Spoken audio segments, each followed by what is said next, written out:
السلام علیکم. پروگرام مجھے خبر ہے کے ساتھ میں ہوں عامر راؤ. ناظرین، اپنی اپنی انا کے اسیر سیاستدان اور جج تاریخ سے سبق سیکھنے کو تیار نہیں.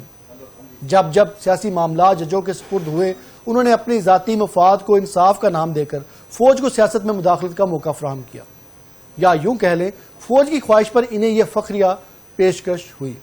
آج اللہ کی طرف سے پاکستان کی عدلیہ کو وہ موقع ملا ہے جس سے وہ اپنے اصل مقصد کے ساتھ ساتھ نہ صرف جڑ سکتے ہیں بلکہ ریاست کے سب سے اہم ستون کے طور پر اپنی آن بان اور شان برقرار رکھ سکتے ہیں. لیکن صورتحال اتنی بھی سادہ نہیں.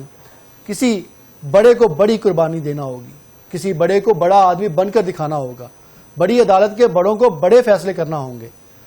خیر، اس ساری صورتحال پر بات کرنے کے لیے میرے ساتھ جو شخصیت موجود ہیں وہ بھی ایک بڑے آدمی ہیں. انہوں نے بڑا فیصلہ کیا تھا، سچ اور حق کے لیے بڑی قربانی بھی دی تھی.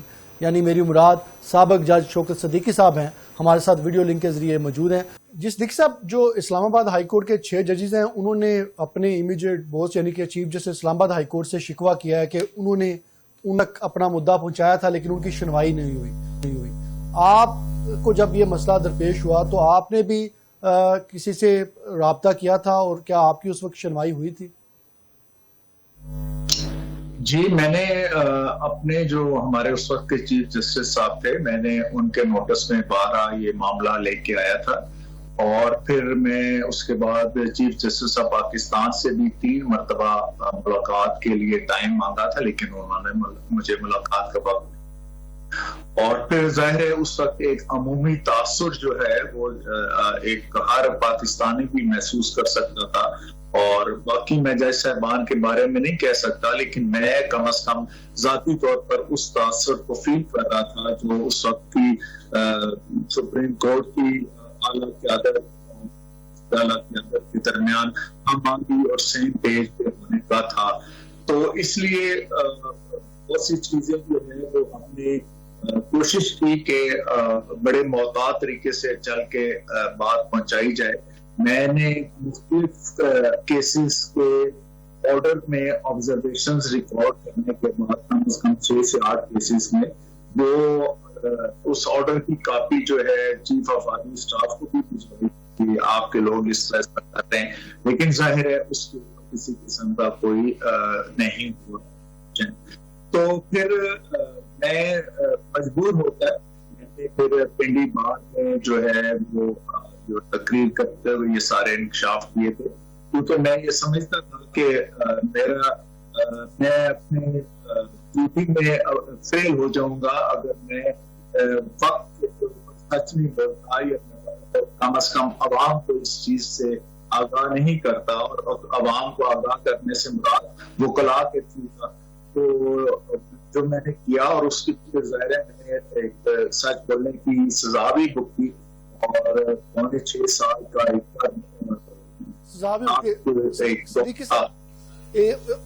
ان 6 ججز میں بیشتر ججز اس وقت بھی موجود تھے جو میری جہاں تک انفارمیشن ہے جب آپ نے یہ آواز اٹھائی تھی. جسٹس محسن اختر کیانی صاحب بھی تھے، میاں گل حسن صاحب بھی شاید اس وقت جو ہے وہ موجود تھے، جو میں نام جانتا ہوں. بتائیے کہ اس وقت ان لوگوں نے آپ کی مدد کی تھی جو آج مدد مانگ رہے ہیں؟ ویسے اس وقت جو ہے اطہر من اللہ صاحب تھے، عامر فاروق صاحب تھے، محسن اختر کیانی صاحب تھے، گل حسن اورنگزیب صاحب تھے، اور چیف جسٹس اس وقت جو تھے وہ انور قاسی صاحب تھے.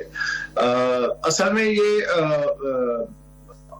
میں بس ان کے اوپر کہ انہوں نے کیا کیا کیا نہیں کیا، میں اس کے اوپر کوئی بات نہیں کرنا چاہتا.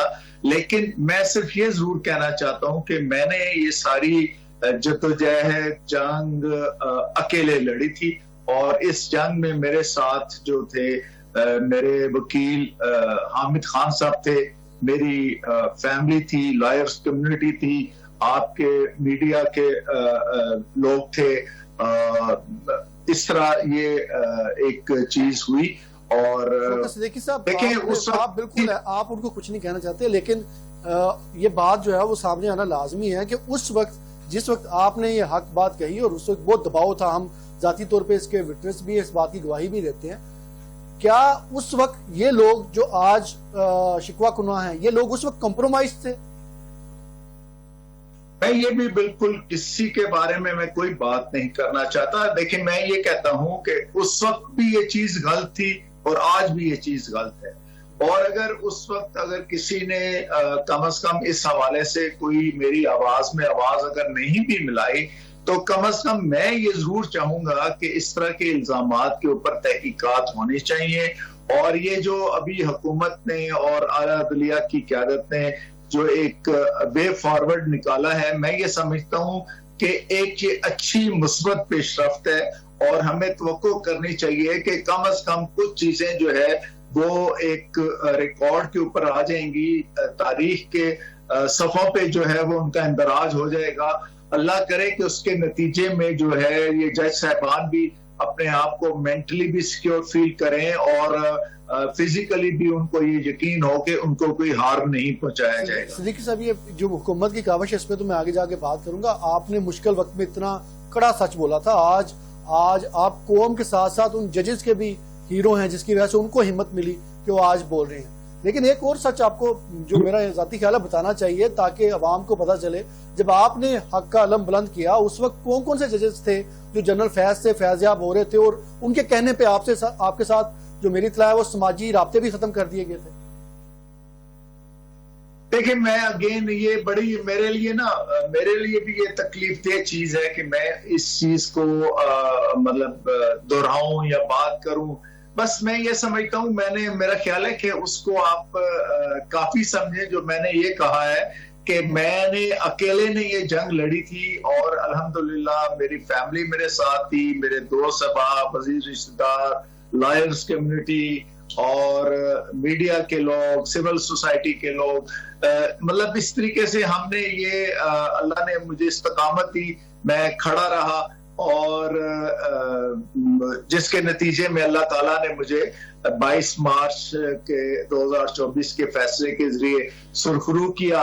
میں کسی سے مجھے کوئی شکوہ نہیں ہے، مجھے کسی سے کے اوپر میں کوئی الزام نہیں لگاتا، نہ ہی میں کسی کے اپنے عمل پر مجھے کوئی ندامت ہے، افسوس ہے۔ الحمدللہ میں سچ پہ تھا، سچ پہ ہوں، اور انشاءاللہ اللہ سے یہی دعا کرتا ہوں کہ سچ پہ رہتے ہوئی اللہ سے ملاقات ہو۔ صدیقی صاحب، آپ نے حاضر سروس ہونے کے باوجود راول پنڈی بعد میں خفیہ ادارے پر مداخلت کا الزام لگایا تھا، کیا آج کے جو 6 ججز کی طرح کا جوڈیشل کمیشن سے شکایت بہتر راستہ نہیں تھا؟ سپریم جوڈیشل کونسل انہوں نے بھی سمجھا کہ شاید مؤثر پلیٹ فارم ہے، اور آپ اس کو کیسے سمجھتے ہیں کہ سپریم کورٹ کا حکومت کی جانب رجوع کرنا وہ ٹھیک عمل ہے؟ لیکن ٹیکنیکلی سپیکنگ یہ جو خط تھا یہ سپریم جوڈیشل کونسل کے پاس نہیں جانا چاہیے تھا، یہ chief justice of Pakistan along with copy to all the honorable judges of supreme court کو جانے چاہیے تھی۔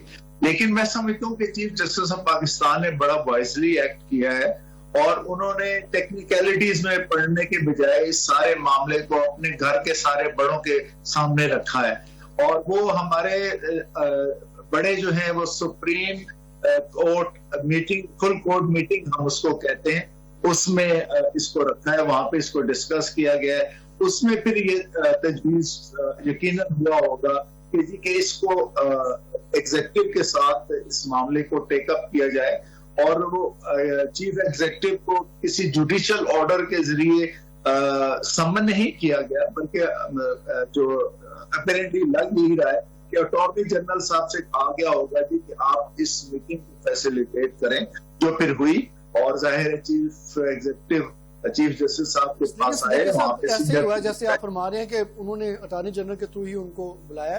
یہاں پہ جتنی بھی ان کی چارج شیٹ تھی وہ آلموسٹ پہلے پی ڈی ایم کی حکومت سے لے کے اب تک کے معاملات میں تب بھی وزیر اعظم وہی چیف ایگزیکٹو تھے جن کو آج بلایا گیا، آج بھی وہی ہیں، تو وہ انہی کے پہ الزام ہے، انہی کو بلا کے انہی کو انکوائری سپرد کرنا کیا ایک مناسب کام ہے؟